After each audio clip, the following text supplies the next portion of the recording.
जब भी एक पत्रकार किसी खबर को दिखाता है तो उससे पहले उसकी स्टडी करता है, उसके लिए मेहनत लगता है, उस जगह पर जाना पड़ता है। और उसके जाने के बाद जब खबर छपती है या खबर जब स्क्रीन पर चलती है तो उसके बाद फिर लोग अपने अपने हिसाब से उनका आकलन करते हैं। कभी उन पर आरोप जातिवाद का भी लगता है, कभी उन पर उगाही का भी लगता है। और अगर इन सबसे भी मन नहीं भरता है तो आखिरकार नोटिस आ जाता है मानहानि का, यानी कि आप किसी के इज्जत के साथ खेल रहे हैं, किसी के नाम का गलत इस्तेमाल कर रहे हैं, किसी को डिफेम करना चाह रहे हैं। और उसी दंश को झेलते झेलते कई पत्रकार ऐसे भी हो जाते हैं जो साइड ले लेते हैं पत्रकारिता से, यानी कि वो उस तरह का जोखिम को झेल नहीं पाते हैं, उनको डर लग जाता है, सहम जाते हैं और पत्रकारिता वहीं पर अधूरी रह जाती है। इस अधूरी पत्रकारिता को हम लोग ना करें, इसके लिए हम लोग आज फिर एक पत्रकार के साथ में है। बैनर आपको पीछे दिख रहा होगा, द न्यूज 19 सामना सच का, यानी कि सच का सामना करते करते आज खुद जो है 50 लाख का इन पर जो है मानहानि का मुकदमा किया गया है।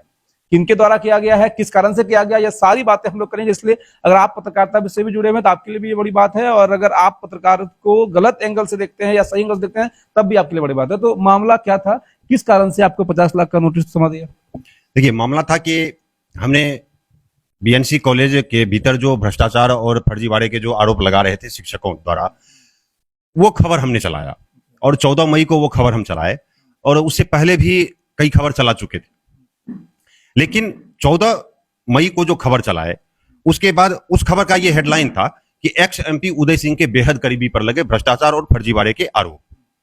उसी को कोट करते हुए उन्होंने ये कहा है कि आपने एक्स एमपी उदय सिंह के मन सम्मान के साथ आपने खिलवाड़ किया है, इस तरीके का आरोप लगा के उन्होंने नोटिस। उदय सिंह का नाम लेना आपको भारी पड़ेगा। हाँ, उदय सिंह का नाम आपने क्यों लिया, तो यही तथ्य है। लेकिन जब आप देखेंगे तो हजारों ऐसी तस्वीरें हैं जो उदय सिंह के साथ उनकी निकटता आपको दिख जाएगी। हमेशा वो उदय सिंह के साथ रहते, चाहे वो पूर्णिया में हो या फिर उदय सिंह दिल्ली में हो, जहां भी हो वहां वो दिख जाएंगे आपको। तो मैंने उसी को दिखाया कि उनके बेहद करीबी हैं, और बेहद करीबी इसलिए हैं कि जिस कॉलेज के शासी निकाय के वो अध्यक्ष हैं, सचिव हैं अशोक सिंह, उसी कॉलेज के शासी निकाय के अध्यक्ष एक्स एमपी उदय सिंह भी हैं।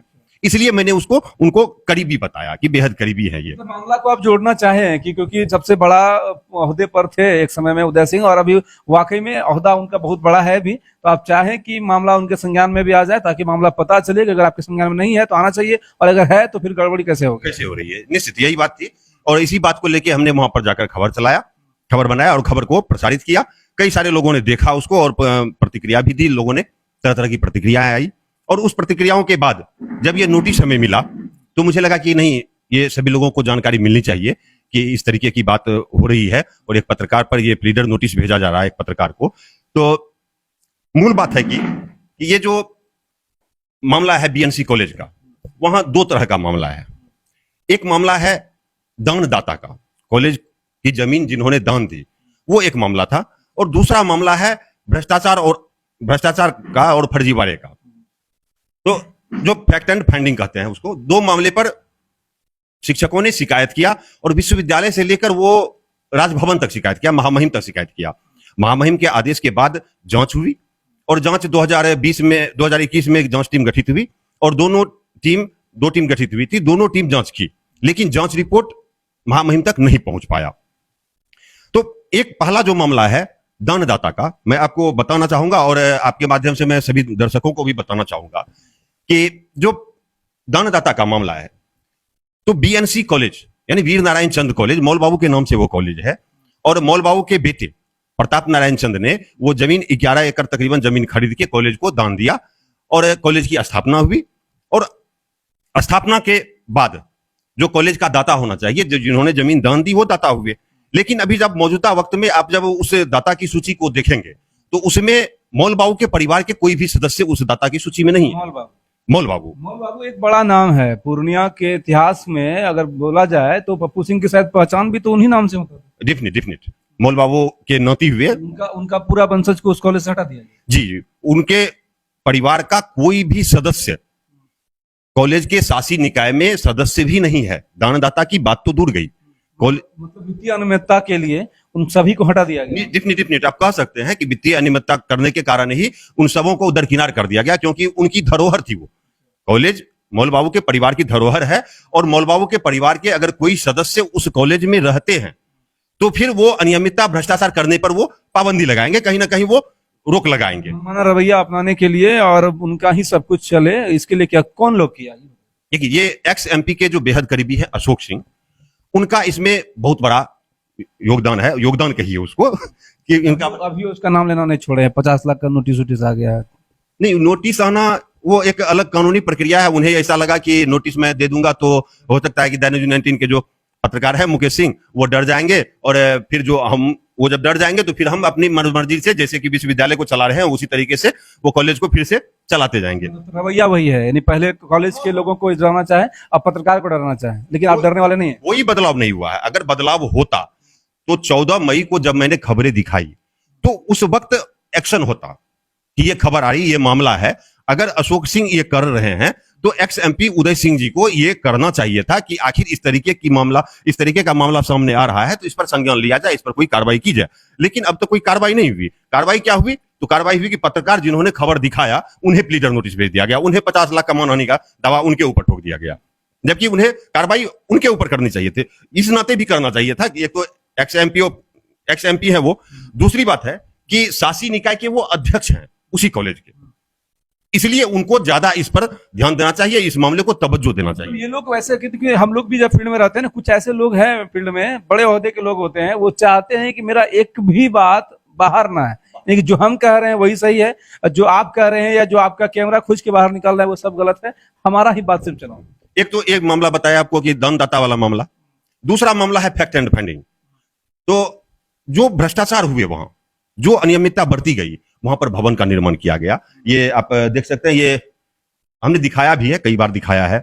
और ये मौजूदा वक्त में जो प्रिंसिपल हैं गिरीश सिंह जी, उन्होंने आवेदन दिया था 2014 में।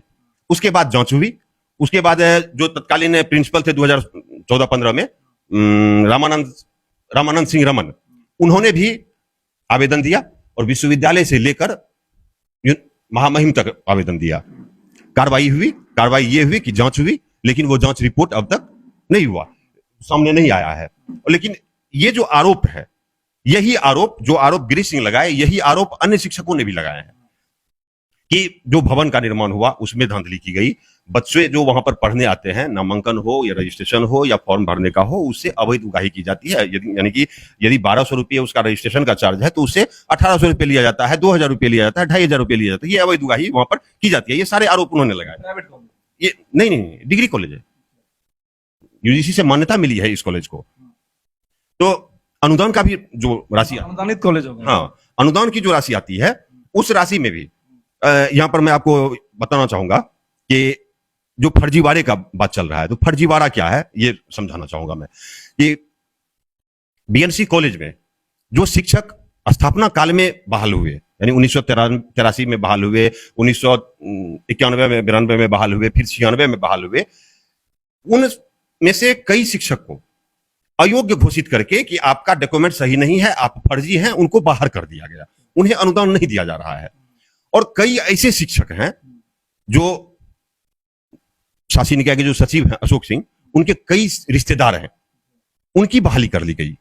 और जो बहाली की गई है उन शिक्षकों का ही ये कहना है कि उनका डॉक्यूमेंट सही नहीं है, जिनकी बहाली की गई है, जो शासी निकाय के सचिव अशोक सिंह के कार्यकाल में बहाली हुई है, उनका डॉक्यूमेंट सही नहीं है, वो गलत तरीके से बहाल कर लिए हैं। और हम लोग सही तरीके से बहाल हुए हैं। हम लोगों को जो पहला और दूसरा सचिव था उस वक्त हम लोगों की बहाली हुई थी, लेकिन हम लोगों को ही फर्जी करार देकर बाहर कर दिया। इतना सारा कहानी है, हाँ, बहुत सारी कहानी है।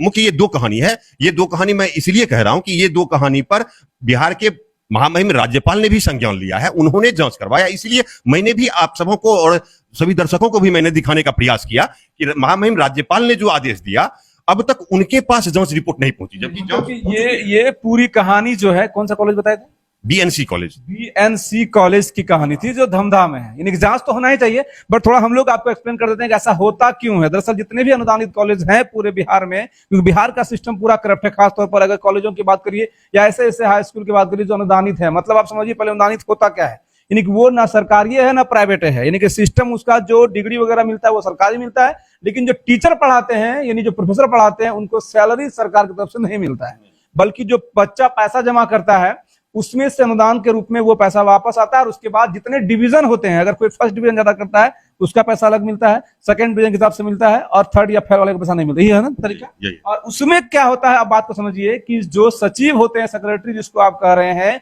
या जो प्रिंसिपल होते हैं, हमेशा वो उस तरह के ही लोग होते हैं जो उस जमीन से जुड़े हुए लोग होते हैं। और उसके बाद इसमें एक और फर्जीवाड़ा किया गया कि जो परिवार जमीन दिया उसको भी वहां से भगा दिया गया, और कुछ लोग उसमें कब्जा करके अपने लोगों को इसलिए शामिल करते हैं ताकि जो पैसा अनुदानित वाला है वो मन मुताबिक बांटा जा सके, कोई उसमें क्लेम ना करे। एक बात याद आ गया कि 14 मई को जो हम खबर दिखाए थे, तो बीएनसी कॉलेज के प्राचार्य का जो कार्यालय कक्ष था उसमें जाकर हम खबर बनाए थे। एक तरफ प्राचार्य थे, दूसरी तरफ रामानंद सिंह थे। ऐसा होता है कि नहीं होता? ये बात क्या ऐसा जो अनुदानित आता है वो सभी टीचरों में, सभी स्टाफों में सही से बढ़ता भी नहीं? हाँ, नहीं बढ़ता। ये तो आरोप है ही, ये आरोप है ही। और उस दिन भी जो 14 तारीख को हमने खबर दिखाया था, उस दिन भी ये आरोप लगाया गया रामानंद सिंह के द्वारा, जो स्थापना काल से ही उस कॉलेज के कार्यालय सहायक के रूप में पदस्थापित थे। वो अब रिटायर कर चुके हैं। उन्होंने ये कहा था उस वीडियो में भी, आप देख सकते हैं उस वीडियो को, उस वीडियो में भी कहा है उन्होंने कि मेरा तकरीबन 3 लाख रुपया वहां पर बकाया था, अनुदान का राशि मेरा बाकी था। और जब हम उसे मांगे तो वो बोला कि आपको हम चेक देते हैं, चेक से ले लीजिए। लेकिन उन्होंने कहा कि हमने उनसे कहा हम चेक से नहीं बल्कि आप आरटीजीएस हमको करवा दीजिए। तो हम उससे उसी वक्त पूछे कि आपने आरटीजीएस क्यों नहीं करवाया? तो बोला कि नहीं, आरटीजीएस हम करवाना चाह रहे थे लेकिन उन्होंने नहीं किया। तो क्यों नहीं किया? तो नहीं करने का कारण है कि वो चेक देते हैं और चेक से पहले कुछ ना कुछ नजराना ले लेते हैं। चेक से पहले कुछ ना कुछ आपको दे रहे हैं, उसका कमीशन आप हमको दे दीजिए, कुछ ना कुछ वो नजराना ले लेते हैं, उसके बाद वो अनुदान देते हैं। जो शिक्षक अपने आप को कमजोर समझते हैं या फिर ये समझते हैं कि उनसे हम क्या झगड़ा करें, क्या बैर करें, उनसे उस स्कूल के कॉलेज में रहना मजबूरी है, वो विरोध नहीं करते हैं। वो आराम से वो नजराना भी देते हैं, चेक लेके वापस चले आते हैं, चेक लेके आ जाते हैं, अपने घर चले जाते हैं। लेकिन जो इस बात को समझते हैं कि ये मेरे स्वाभिमान के साथ खिलवाड़ किया जा रहा है, मुझे फर्जी बताकर बाहर का रास्ता दिखा दिया गया है, वो सारे शिक्षक आज भी आवेदन लेकर भटक रहे हैं। और यूनिवर्सिटी में कई एक आरटीआई किया है उन लोगों ने कि जांच रिपोर्ट अब तक कहां है, कहां। मतलब कि आपको मामला समझ में आया होगा। ये ऐसा इसलिए होता है क्योंकि साल भर में एक आध बार पैसा आता है, पैसा भी आता है 1 लाख 1.5 लाख रुपए, वो भी एक साल का। यानी कि अगर महीना हिसाब से देखा जाए मात्र 10 से 12 हजार रुपए उस प्रोफेसर को मिलता है, जो अपने आप को गांव में ये कहता है कि हम प्रोफेसर हैं, और सैलरी उसका जो है गार्ड के बराबर भी नहीं होता है। और दिन भर वहां बैठते हैं और दिन भर बैठ के खाली हाथ घर आते हैं, और 1 साल में एक बार पैसा मिलता है। ये तो था उस कॉलेज का मामला।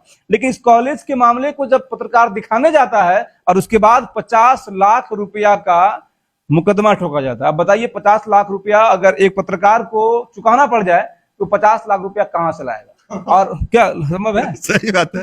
और 50 लाख का जो लेकिन एक चीज है, इंडिया में जितने भी मुकदमे आज तक मानहानि के हुए हैं उसमें कुछ ही % में आज तक फाइन लगा। ये भी एक बड़ा बात है। इसका मतलब है कि कोर्ट इस बात को जानता है कि मानहानि का जो दावा लोग कुछ लोग करते हैं वो सब बेबुनियाद होता है, सिर्फ मनगढ़ंत कहानी होती है। और ऐसे वकील साहब को भी हम लोग बताना चाहेंगे, क्योंकि बड़े वकील हैं, राजीव शरणदीप शहर के काफी नामी ग्रामी वकील है, लोगों की भीड़ रहती है, बहुत तादाद में लोग उसके पास पहुंचते हैं। ऐसे बिना मतलब के उलझलोल नोटिस जारी कर देते हैं, कहीं ना कहीं मानसिक रूप से तो जरूर आपको परेशान किया जाएगा। निश्चित। आपको जब ये हाथ में पकड़ाए होंगे नोटिस, पढ़े होंगे जवाब, 50 लाख रुपया आपको देना पड़ेगा बाय द वे, तो आपको लगा होगा कि अरे हम तो गलती नहीं किए बल्कि गलत दिखाने के लिए गए थे। यदि मैं अपनी पुश्तैनी जमीन भी बेच दूं तो भी मैं 50 लाख रुपया नहीं जमा कर पाऊंगा। परेशानी को समझिए, क्योंकि हम लोग इसलिए इस खबर को भी कर रहे हैं ताकि आपको लगे भी कि एक पत्रकार पर अगर इस तरह की होगी तो जरूर ये पत्रकार तो जरूर खड़ा होगा वहां पर, क्योंकि हमारी यही छवि है कि जब भी गलत होता है, जाति धर्म इससे ऊपर उठकर हम लोग उस चीज को दिखाते हैं, दिखाने का प्रयास भी करते हैं, और उसके बदले भले चाहे कुछ भी हो जाए वो एक अलग चीज। देखिए कि हम जो खबर दिखाते हैं, मेरा खबर का मूल चीज है कि हम हर छिपी और दबी हुई खबर को दिखाने का प्रयास करते हैं, और उसी का यह नतीजा है। क्योंकि जो खबर हमने दिखाया है उसको हमेशा छिपाया गया है, हमेशा दबाया गया है। मैंने उस छिपी हुई और दबी हुई खबरों को जो सामने लाया, उसी का यह नतीजा है। खबर का मतलब ही वही होता है। आप कोई कार्यक्रम कर रहे हैं, फोटो खिंचा रहे हैं, वो थोड़ी खबर होता है। वो तो मतलब सूचना हो गया कि हम कार्यक्रम कर रहे हैं, केक काट रहे हैं, उद्घाटन कर रहे हैं। अगर उद्घाटन के पीछे की जो कहानी दिखाए वो खबर होता है, और वो एक्चुअल में हम लोग, आप भी दिखाते हैं, हम लोग भी दिखाने का प्रयास करते हैं। और जो भी पत्रकार इस तरह का खबर दिखाएगा उस पर डेफिनेटली आरोप तो लगेगा ही, और आरोप बहुत है। हम लोग पहले बता दिए हैं, जातिवादी का आरोप लगता है, धर्म का भी आरोप लगेगा, उगाही का भी आरोप लगेगा, और इन सब से अगर नहीं दबिएगा तो फिर मानहानि का भी आरोप लगेगा। निश्चित यही होता ही है, जिसका दंश ये झेल रहे हैं। कई बार हम लोगों को भी इस तरह का नौबत आता है, कई बार लोग धमकाने का प्रयास करते हैं, कई बार लोग डराने का प्रयास करते हैं, कई बार लोग गिराने का प्रयास करते हैं, लेकिन द न्यूज 19 सामना सच का, जो सामना कर रहा है सच का, और जो बोलता भारत, जिस स्क्रीन पर हम लोग आपको मुकेश सिंह जी नाम है, मुकेश भैया हैं, और उनका खबर आपको दिखा रहे थे। लेकिन यही चीज है, इस वक्त में आपको शायद इनके साथ खड़े होने की जरूरत होती है। शायद इस वक्त हम लोग जैसे पत्रकार के साथ आपको खड़े होने की जरूरत पड़ती है। इस वीडियो को जब आप शेयर भी करिएगा तो जो एक्स एमपी का हम लोग भी नाम बोल रहे हैं, आपको हमको भी नोटिस करना होगा, रखा कर दीजिएगा कि एमपी जो है पूर्व के पप्पू सिंह उर्फ उदय सिंह, उनके करीबी है अशोक सिंह। और अगर गलत नहीं है तो आप बाकी जांच करा लीजिए। बाकी हम लोग जो आज बता रहे हैं जितने भी अनुदानित कॉलेज हैं सबका जांच आप करा लीजिए, सबके यहाँ पर ये फॉल्ट है। सबका मतलब सबका, जितना भी कॉलेज है अनुदानित कॉलेज, सबके यहाँ पर यही खेला है कि जिस परिवार ने जमीन दिया है, भले आधा अधूरा जो भी हो, क्योंकि इसमें बड़ा लोचा है, उसी परिवार के लोग प्रिंसिपल बनते हैं, उसी परिवार के लोग सेक्रेटरी बनते हैं, और उसी परिवार के लोग वहां पर सारे लोगों को बहाल करते हैं। एक चपरासी से लेकर प्रोफेसर तक उन्हीं के संबंधित लोग होते हैं, और उन सब का एक ही मकसद होता है कि भैया कॉलेज तो खाली हम आ रहे हैं, बाकी लोग को दाना नहीं है। गिनती कॉलेज में तो इसके ठीक विपरीत हुआ है। जो मूल जमींदार थे वही नहीं है उस कॉलेज, जो मूल जमींदार थे उनको ही इन्होंने, जो भी सेक्रेटरी लोग थे, धोखे से उनको बाहर कर दिया गया। यानी कि पूरा का पूरा हड़प लिया गया। एक तो सैलरी वैलरी जो अनुदान में आता है वो तो हड़पते ही है कर्मचारी का, और जमींदार का जमीन के बदले जो नाम था वो भी हड़प लिया गया। और उस जब नाम को उजागर करती है द न्यूज 19 तो उसके बदले मुकदमा ठोक दिया था। ये कहां तक सही है ये आप लोग तय करिए, क्योंकि आप लोग जिस वीडियो को जितना लाइक करिएगा, कमेंट करिएगा, तो शायद जो गुरूर है बड़े लोगों का, बड़े होने का, शायद ये टूटेगा। और जो पत्रकारिता हम लोग करते हैं, जो आवाज हम लोग उठाते हैं, जो गरीब का या फिर ऐसे लोगों का जो नहीं बोल पाते हैं, क्योंकि आप सोचिए ना, जो प्रोफेसर कहते हैं पीएचडी किए होंगे ना सब, हाँ निश्चित एमएससी एमए पीएचडी किए होंगे। और सही से बताइए सैलरी कितना होगा इसका एक महीना? कितना होगा? 15,000 20,000 यही होगा। पीएचडी वाले का सैलरी 15,000 20,000। उसके अलावा वहाँ अनुदान है ना, अनुदान है, साल भर में एक बार पैसा आता है। हाँ साल में एक बार पैसा आता है, 2 साल में एक बार पैसा आता है, 2 साल में एक बार पैसा आता है, साल में एक बार, 2 साल में एक बार। बेटा भी जो है ना पिताजी को प्रोफेसर करने शर्माता है। गलत बोल रहे हैं सर। अगर वो अपने बच्चे को अच्छी शिक्षा देना चाहे तो वो अच्छी शिक्षा नहीं दे पाते हैं। वो अच्छी शिक्षा देने के लिए उन्हें वैसे पढ़ाना पड़ता है। वैसे प्रोफेसर को का बेटा बेटी प्रोफेसर नहीं करता अपने पिताजी को, किसान है। हम लोगों ने देखा इस बात को कि जितने अनुदानित कॉलेज हैं उसके जो प्रोफेसर है उसका बच्चा अपने पिताजी को प्रोफेसर नहीं करता। इसलिए नहीं करता है, वो सोचता है कि प्रोफेसर मतलब तो 1.5 लाख टका वाला होगा, प्रोफेसर मतलब तो गाड़ी वाला प्रोफेसर होगा, बड़ा प्रोफेसर होगा। हमारा पिताजी तो चला 2 साल में जो है 1-8 लाख रुपया लाते हैं, कभी भी वो भी जी हजूरी करके लाना पड़ता है। उस सेक्रेटरी के सामने मुंह खोलने से डरते हैं लोग। लेकिन एक पत्रकार है जो इस तरह के सवाल उठाते हैं, वो अनुदान का पैसा लेने से पहले उन्हें कुछ पैसा व्यवस्था करके जाना पड़ता है उनके पास। वो वहां देते हैं नजराने के रूप में, तब उन्हें वो चेक मिलता है, तब उन्हें अनुदान की राशि मिलती है। ये पूरी कहानी है, और इस कहानी के पीछे का पूरा कहानी हम आपको बता दी है। बाकी जब वीडियो को शेयर करिएगा, जब कार्रवाई होगी ऐसे कॉलेजों पर, जब उस अशोक सिंह नाम है ना, अशोक सिंह पर जब ये कार्रवाई होगी, जब जांच होगा, उसके बाद ये तय हो पाएगा कि आखिर असली दोषी कौन है। हो गई है, जांच हो गई है, रिपोर्ट आगे नहीं जा रहा, रिपोर्ट महामहिम राज्यपाल के पास जाएगी तब तो वहां कोई कार्रवाई होगी। जितने भी यूनिवर्सिटीज के कॉलेजेस हैं वो सिर्फ और सिर्फ राज्यपाल के अधीन होते हैं। बाकी ये नीचे का जिलाधिकारी उसमें कोई कार्रवाई नहीं कर सकता है। तो डेफिनेटली जो है जांच रिपोर्ट राज्यपाल के पास नहीं पहुंचा तो सितंबर अक्टूबर महीने में शिक्षकों ने धरना प्रदर्शन किया था थाना चौक पर, और 21 दिनों तक भूखे प्यासे रहे, अनशन पर बैठे रहे। टीचरों के लिए आवाज उठा दी। अब आप ही का आवाज दबाने का बात हो रहा है, दब जाइएगा या लगा उठाते रहिएगा। दबने की क्या बात है इसमें? उठाते रहिए। नहीं, दबना क्या, हमें क्या दबाना? नहीं, हमको क्या दबाएंगे? वो मेरी आवाज है, लोगों को, मेरे दर्शकों को मेरी आवाज पसंद आती है, मेरी खबरें उन्हें पसंद आती है, तो मैं खबर दिखाता रहूंगा। और ऐसे मामले अगर बार बार आते रहेंगे तो हम और आप अगर जिम्मेदार पत्रकार हैं तो ऐसे मामले को तो सामने लाना ही होगा। और अगर हम सामने नहीं लाएंगे तो फिर रखना, और फिर हाथों में माइक रखना, हाथों में कैमरा रखना फजूल है। सही बात है, क्योंकि हम लोग अगर हाथों में इस माइक को पकड़े हैं और सामने कैमरामैन अगर कैमरा को शूट कर रहा है, तो हमारा काम किसी के शादी में जाके फोटो खींचना नहीं है। आप लोग समझ लीजिए, जो भी देख रहे हैं, हम लोग उस शादी वाला फोटोग्राफर नहीं है, या फिर शादी वाला कोई प्रोग्रामर नहीं है कि आपके शादी में जाके गाना गा देंगे। गाना हम लोग को वही गाना है जहां पर गलत हो रहा है। और वो गलत अगर हो रहा है तो सामने वाला चाहे कितना भी बाहुबली हो, कितना भी बड़ा स्टार हो, या कितना भी बड़ा माफिया क्यों ना हो, आवाज तो निकलेगी ही और कार्रवाई भी होगी। और हम चाहेंगे इस मामले पर भी जिला पदाधिकारी के साथ साथ जितने जहां जहां फाइलें हैं अटकी हुई, आप थोड़ा आगे बढ़ाइए, राजभवन तक पहुंचाइए, राज्यपाल तक पहुंचाइए। कम से कम इस कॉलेज के बहाने जितने भी कॉलेजेस हैं सबका कच्चा चिट्ठा जो है, काला चिट्ठा इन लोगों का, जो अत्याचार ये लोग करते हैं, जिस प्रोफेसर को प्रोफेसर कहने पर शर्मिंदगी होती है, जो प्रोफेसर पढ़ाने के बजाय किसान बन जाते हैं, उस पर आप ध्यान देते हुए उनको इज्जत दिलाइए। अब बाकी इसके बारे में आप लोग क्या सोचते हैं कमेंट में जरूर बताइएगा। जय हिंद। Vidya Vihar residential school, परोरा, Purnia. हमारे भूतपूर्व छात्रों में यूपीएससी 2020 के टॉपर शुभम कुमार, हमारे अन्य भूतपूर्व छात्र विभिन्न क्षेत्रों में सफलता प्राप्त कर रहे हैं। विश्व स्तरीय सेवा के 25 शानदार वर्ष। आपके प्रतिभावान लाडले को उसकी मंजिल तक पहुंचाने को संकल्पित आपके घर जैसा ही एक और घर, सीबीएसई से संबद्ध सह शिक्षण वाला आवासीय विद्यालय। कक्षा 4 से 8 तथा 11 में नामांकन जारी। संपर्क करें 844-844-8720।